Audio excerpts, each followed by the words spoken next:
What's up everyone, welcome back to the second channel. I just bought this Nintendo Switch Lite and I was like, you know what, I might as well unbox it. I don't even know when I'm going to be able to review this in 2020.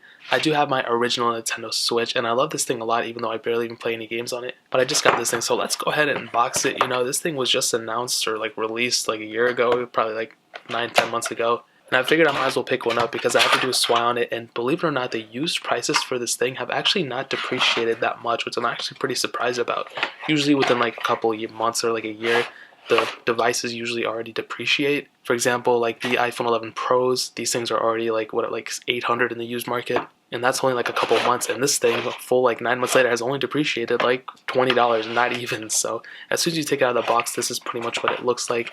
If I go ahead and like pop off the top, you have the Switch right here, which is really cool. I think a lot of you guys have already seen that. Inside the box, I heard they don't put the charger in here. Maybe that was just the original Switch. I could be totally wrong. And we do have the charging cable, so that's really cool they did that. And the rest is completely blank. Nintendo, I'm telling you, saves so much money by not doing this, by just, you know, like having the packaging and everything so minimal. Like, they're saving billions of dollars probably by doing that. So here's a charger, USB Type-C. I don't really know why it's that big. But here's the Switch Lite, so let's go and pop this open. Okay, I just took the plastic off, and as you can see, I mean, it looks pretty cool. I mean, you guys have probably already seen a billion different reviews of this thing. Actually, dude, I'll be honest, it feels definitely a lot cheaper than I thought it was going to feel like. I'm actually pretty surprised about that if I go ahead and power it on. So the controls seem to be pretty much in the same spots as the other one, so I'll go ahead and let this power on. Now, like I said, I do have my original Switch here. Now look at those differences. I mean, it's a pretty big size difference. As you can see, we got the regular Switch up top, and this is not the... Oh my god, Nintendo's gotta put me on blast like that. You have the regular one up here, which actually, like I said, I mean, I like this one a lot. I don't know if it has any power. It probably does not.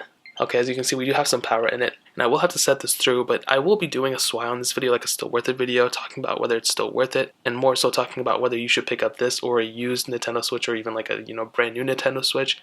This is the first gen, not the second gen or the new iteration. And what I can tell you from this one is that, honestly, I'm surprised by how cheap it feels. That's one thing that kind of really rubs me the wrong way. When I buy a device, I try to make sure it feels kind of somewhat premium. This thing definitely feels a little bit weird in that sense. It's not horrible, but it is kind of weird. If I look around the body, you guys probably already seen, you have the USB Type-C port on the bottom, a card slot, which I think is I don't think it's the game slot, so it has to be the microSD card slot right there. And I think it says microSD card slot right there too on it. Seems to be like speakers back here. Up top, the game card slot, which is cool. I don't know if it actually got preloaded with the game. No, it did not. Whatever this is up top, and a headphone jack, as well as the volume buttons and the power button up top, left, right indicators right there. And like I stated, I'm just more surprised, you know, this is the first time I've ever held a Nintendo Switch, and I think it definitely feels a lot cheaper than I thought, but it's not a big deal. You're paying $200 for this, which, you know what, honestly, you can pick up a used Nintendo Switch with the Joy-Cons for like $200, so I would way rather pick up one of these than one of these, that's definitely for sure. But I think for like first impressions, it's not bad. As you can see, viewing angles are pretty bad on this thing. The screen itself isn't really that good either. I'm surprised Nintendo didn't up in the scale on this thing. I've owned every single Nintendo portable console. I have the 2DS and 2DS XL.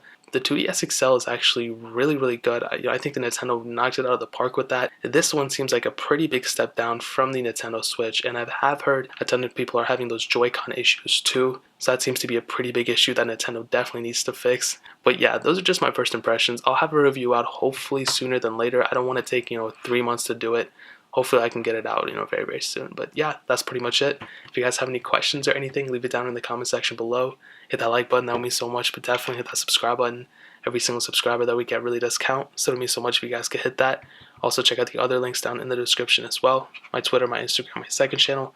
All those links are linked down below. I'd really appreciate it if you guys could check it out. But more importantly than everything else, I love every single one of you guys. Hopefully I'll catch you guys in the next video. Peace out till then.